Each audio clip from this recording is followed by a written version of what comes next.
Hi friends, कैसे हो सब लोग। दोस्तों, my self doctor Jitendra Singh और मैं अपने इस मेडिकल पाठशाला चैनल के माध्यम से जो मेडिकल स्टूडेंट्स हैं उनके लिए डिफरेंट डिफरेंट टॉपिक्स पर वीडियो लेक्चर रिकॉर्ड करता रहता हूं।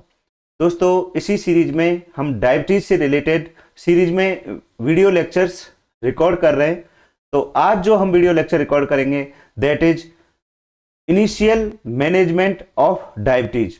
कि कोई पेशेंट हमने डायग्नोस कर लिया कि उसके बाद उसका हम कैसे ट्रीटमेंट स्टार्ट करेंगे, क्या उसको इनिशियल ट्रीटमेंट देंगे, इसके बारे में दोस्तों आज हम लर्न करने जा रहे हैं। तो let's start best initial management of diabetes. तो दोस्तों, जब भी कोई पेशेंट डायग्नोस होता है फर्स्ट टाइम डायबिटीज के लिए, तो हमको सीधे उसको डायबिटिक मेडिसिन स्टार्ट नहीं करनी है। या कोई पेशेंट डायबिटीज से डॉक्टर ने उसको बोला कि आपको डायबिटीज है, तो उसको सीधे ड्रग से स्टार्ट नहीं करनी है। क्योंकि जो डायबिटीज है उसके लिए पहले पेशेंट एजुकेशन बहुत जरूरी है। डायबिटीज की मेडिसिन उसका सेकेंडरी है, लेकिन इसका प्रिवेंशन बहुत इंपॉर्टेंट है। तो इसके लिए दोस्तों best initial management patient education होता है। उसके लिए पेशेंट एजुकेशन में जो हम बात करेंगे लाइफ स्टाइल मॉडिफिकेशन, उसको अपना थोड़ा सा लाइफ स्टाइल चेंज करना होता है। उसमें सबसे पहले लाइफ स्टाइल में क्या क्या चेंजेस हैं, एक तो डाइट और दूसरा एक्सरसाइज। दोस्तों, अगर पेशेंट ये लाइफ स्टाइल मॉडिफिकेशन ना करे और सीधे मेडिसिन लेना स्टार्ट करे, तो दोस्तों उसकी डायबिटीज कंट्रोल नहीं रह सकती। लेकिन अगर पेशेंट फर्स्ट टाइम डायग्नोस होने के बाद अगर वो प्रॉपर डाइट फॉलो करे, प्रॉपर एक्सरसाइज करे और थोड़ा सा अपनी जिंदगी में डिसिप्लिन अगर लाए, तो दोस्तों हो सकता है उसको डायबिटीज की जो मेडिसिन है उनकी जरूरत भी ना पड़े। इसमें patient education is more important than जो मेडिसिन, जो दवाइयां हैं उससे इंपॉर्टेंट है पेशेंट एजुकेशन, जिसके अंदर पहली चीज है डाइट। क्या क्या उसको खाना चाहिए, क्या नहीं खाना चाहिए, उसको पता होना चाहिए पेशेंट को कि तुमको क्या, अब तुम तुमको डायबिटीज डायग्नोस हो चुकी है, तुमको किन किन चीजों का खाने में ध्यान रखना चाहिए, कौन कौन से फूड खाने चाहिए, कौन से फूड नहीं खाने चाहिए। दोस्तों, इसके लिए मैं एक सेपरेट वीडियो रिकॉर्ड करूंगा कि एक डायबिटिक पेशेंट को क्या क्या चीजें खानी चाहिए, क्या क्या चीजें नहीं खानी चाहिए, कौन कैसे उसको डाइट फॉलो करना चाहिए, कितने टाइम खाना चाहिए। मैं सारे चीजों पे बहुत ही क्लियर कट, बहुत ही अच्छा वीडियो रिकॉर्ड करूंगा दोस्तों। तो पहला जो ट्रीटमेंट है पेशेंट एजुकेशन, जिसके अंदर अपन देखेंगे डाइट, फिर नेक्स्ट देखेंगे पेशेंट को एक्सरसाइज करनी है। दूसरा दोस्तों, जैसा कि मैं अभी बताया, पेशेंट एजुकेशन इंपॉर्टेंट है। कोई अगर पेशेंट फर्स्ट टाइम डायग्नोस हो रहा है और अगर उसको अपन सीधे मेडिसिन स्टार्ट नहीं करनी है, पहले उसको एजुकेशन देनी है पेशेंट को उसके बारे में, डायबिटीज के बारे में। और पेशेंट को भी पहले ये समझना है कि ये बीमारी क्या है और इसको कैसे कंट्रोल करना है, क्या क्या इसका साइड इफेक्ट है, क्या मतलब इसका कॉम्प्लिकेशन है, फ्यूचर कॉम्प्लिकेशन, उसी बेसिस पे उसको ट्रीटमेंट लेना है। तो दूसरा जो ट्रीटमेंट प्लान है हमारा, हमने पेशेंट को एजुकेशन करी, डाइट के बारे में बताया, उसको एक्सरसाइज के बारे में बताया।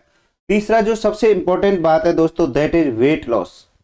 अगर पेशेंट अपना वेट लॉस करता है, वेट लॉस कब होगा, जब डाइट कंट्रोल करेगा, एक्सरसाइज करेगा, तो अपने आप ही क्या होगा दोस्तों, वेट लॉस होगा।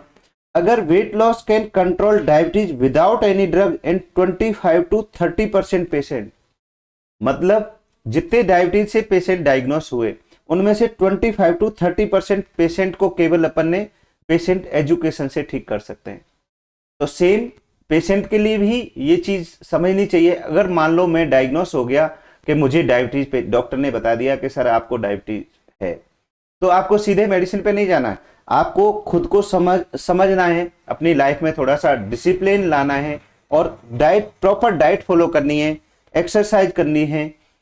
और साथ में अगर वो वेट लॉस करता है तो हो सकता है उसकी डायबिटीज इसी से कंट्रोल हो जाए, उसको मेडिसिन की रिक्वायरमेंट ही ना रहे। तो दोस्तों, ये बेस्ट इनिशियल मैनेजमेंट है, डाइट कंट्रोल, एक्सरसाइज और वेट लॉस। अगर ये पेशेंट थोड़ा सा अपनी ज़िंदगी में डिसिप्लिन लाता है तो इसको आराम से ठीक किया जा सकता है। मैं डायबिटीज रिवर्सल इसके बारे में भी दोस्तों एंड में बात करूंगा कि डायबिटीज को क्या ठीक किया जा सकता है। ये बहुत सारे लोगों को क्वेश्चन होता है, जैसे ही डायग्नोस हुआ अब ज़्यादातर डॉक्टर्स बोलते हैं कि अब आपको जिंदगी भर ये दवाई खानी है। तो आजकल बहुत ही एक नया टॉपिक है डायबिटीज रिवर्सल। क्या डायबिटीज ठीक हो सकती है? इसके बारे में भी दोस्तों जब ये वीडियो लेक्चर्स रिकॉर्ड हो जाएंगे तो मैं उसमें उनके बारे में भी एक सेपरेट वीडियो रिकॉर्ड करूंगा कि डायबिटीज ठीक हो सकती है कि नहीं हो सकती है। नेक्स्ट दोस्तों, वेट लॉस कैसे डायबिटीज को ठीक कर सकता है दोस्तों? Due to decrease in adipose tissue, जो हमारे बॉडी में एडिपोज टिश्यू है, एडिपोज टिश्यू मतलब फैट जमा है, उसको कम करता है। उसकी वजह से दोस्तों जो डायबिटीज है उसको, जो डायबिटीज है उसका जो मेन रीजन है वो भी मैं अभी बात करूंगा, वो है इंसुलिन रेजिस्टेंस। ये इंसुलिन रेजिस्टेंस क्या होता है, कैसे होता है, उसके बारे में दोस्तों हम बहुत डिटेल में बात करेंगे। लेकिन डायबिटीज जो टाइप 2 डायबिटीज है वो जनरली इंसुलिन रेजिस्टेंस की वजह से होती है। तो अगर हम वेट लॉस कर लेते हैं तो जो हमारे रिसेप्टर्स हैं इंसुलिन के लिए, जो सेंसिटिविटी रखते हैं, उनका अप रेगुलेशन हो जाता है, मतलब वो अच्छे से वर्क करने लगते हैं, जिसकी वजह से जो हमारा इंसुलिन रेजिस्टेंस डेवलप हो गया था बॉडी में वो कम हो जाता है। और इंसुलिन रेजिस्टेंस कम हो जाएगा तो जो हमारे बॉडी में इंसुलिन है वो प्रॉपरली वर्क करेगा और हमको ब्लड शुगर कंट्रोल रहेगा और हमको डायबिटीज ठीक हो जाता है। तो ये इसके पीछे साइंटिफिक रीजन है। अगर कोई पेशेंट वेट लॉस करता है तो उसका एडिपोज टिश्यू बॉडी में कम हो जाता है, उसकी वजह से जो हमारे इंसुलिन रिसेप्टर हैं उनका अपरेगुलेशन हो जाता है, मतलब वो अच्छे से वर्क करने लगते हैं, और उसकी वजह से जो हमारे बॉडी में इंसुलिन रेजिस्टेंस डेवलप हो गया था वो धीरे धीरे सही हो जाता है और धीरे धीरे हमारा ब्लड शुगर कंट्रोल रहने लगता है। तो ये हुआ वेट लॉस। दोस्तों एक और इंपॉर्टेंट पॉइंट, जब भी हमारे शरीर में जो ग्लूकोज है उसको सेल के अंदर पहुंचाने के लिए इंसुलिन की रिक्वायरमेंट होती है। लेकिन जो एक्सरसाइज मसल, जो मसल हम जिसको हम एक्सरसाइज अगर हम करते हैं तो जो हमारी मसल है जिसकी एक्सरसाइज हो रही है उसको इंसुलिन की जरूरत नहीं पड़ती है। मतलब जो उसके अंदर शुगर लेवल है वो हमारे एक्सरसाइज करते टाइम उसमें एनर्जी के फॉर्म में वो यूटिलाइज हो जाता है और हमारे शरीर के अंदर जो ब्लड ग्लूकोज है वो नहीं बढ़ता है। तो वेट लॉस से इंसुलिन रेजिस्टेंस कम होता है और साथ में जो एक्सरसाइजिंग मसल है वो भी हमारे उसके लिए रिक्वायरमेंट ही नहीं है इंसुलिन की, क्योंकि जो ग्लूकोज है उसको वो वैसे ही बर्न आउट कर देता है एनर्जी के फॉर्म में। तो exercising muscle do not need insulin, तो ये भी एक रीजन है। नेक्स्ट जो बेस्ट इनिशियल मैनेजमेंट की बात कर रहे हैं, पहला हमने करा पेशेंट एजुकेशन। पेशेंट एजुकेशन में हमने बात करी डाइट एंड एक्सरसाइज। नेक्स्ट जो हमने बात करी पेशेंट का वेट लॉस कराना है, वेट लॉस कराने से इंसुलिन रेजिस्टेंस कम होता है। उसके बाद हमने बात करी अगर एक्सरसाइजिंग मसल है, कोई बंदा एक्सरसाइज करता है, उसके बॉडी में एक्सरसाइज हो रही है तो उसके लिए इंसुलिन की रिक्वायरमेंट नहीं होती है। नेक्स्ट मैनेजमेंट और क्या करना है, नेक्स्ट उसके बाद हमें क्या पेशेंट को और क्या ट्रीट करना है जिस दवाइयों के अलावा। तो दोस्तों ही should be advise to stop smoking, उसको मना करना है कि आपको स्मोकिंग नहीं करनी है, क्योंकि स्मोकिंग जो है ज़्यादातर जितनी भी लाइफस्टाइल डिजीज हैं उनका जो मेन कारण है दैट इज स्मोकिंग। तो पेशेंट को हमको एजुकेट करना है कि हमको पेशेंट तुमको के स्मोकिंग नहीं करनी है। दूसरा कंट्रोल बीपी, उसका बीपी को कंट्रोल करना है। कंट्रोल लिपिड लेवल, उसके बॉडी में जो कोलेस्ट्रॉल लेवल है उसको अपने को कंट्रोल करना है। Bring the body weight to normal range, ये बेस्ट इनिशियल मैनेजमेंट है। तो पेशेंट जब भी आपके पास आएगा तो पहले मेडिसिन स्टार्ट करने से पहले ये चीज़ों का ध्यान रखना चाहिए। सेम वाइस वर्सा अगर अपन पेशेंट की बात करें, आप अगर डायग्नोस होते हो पहले पेशेंट के भाई आपको डायबिटीज है तो पहले आपको इन चीज़ों का ध्यान रखना है। दूसरा वेट लॉस, अभी अपन ने बात करी कि वेट लॉस करना है अपने को, तो कितना वेट लॉस करना है दोस्तों, अभी हम इसके बारे में बात करने जा रहे हैं। तो reduce weight to normal BMI, body mass index, एक हमारी ये फॉर्मूला होता है, इसके लिए हर बंदे के लिए अलग अलग बॉडी मास इंडेक्स होता है। अगर पेशेंट अपने बीएमआई को नॉर्मल रखता है तो उसका वेट इसके अकॉर्डिंगली डिसाइड होता है कि हमारा वेट हमारे हाइट के हिसाब से हमारे अंदर इतना वेट होना चाहिए, इतनी बीएमआई होनी चाहिए, ये फिक्स होता है। लेकिन ज़्यादातर लोगों की बीएमआई बहुत ज़्यादा होती है क्योंकि वो ओबीज ओवरवेट होते हैं। तो इससे हम पता कर सकते हैं कि हमारा एक्चुअल वेट कितना होना चाहिए और क्या हमारी बीएमआई होनी चाहिए। तो दोस्तों बीएमआई के लिए जो फॉर्मूला है जो आपको याद रखना है कि अगर आपको अपना बीएमआई कैलकुलेट करनी है तो आपका वजन कितना है किलोग्राम में वो लिखना है, और आपकी हाइट कितनी है मीटर में, और उसका स्क्वायर करके उसको डिवाइड करना है।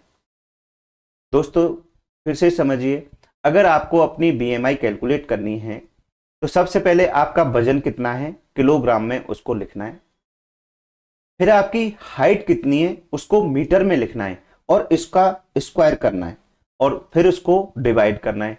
तो दोस्तों जो आपकी बीएमआई है वो निकल के आ जाएगी। बीएमआई कितनी होनी चाहिए नॉर्मल, लेस देन 25 होना चाहिए। दोस्तों किसी भी पर्सन के लिए उसका बीएमआई लेस देन 25 होना चाहिए। अगर इससे ज्यादा बीएमआई है तो क्या होगा, पेशेंट ओवरवेट होगा। पेशेंट का अगर बीएमआई मोर देन 25 है तो पेशेंट क्या होगा, ओवरवेट होगा। ओवरवेट कब तक होगा, अगर पेशेंट का बीएमआई मोर देन 30 आ रहा है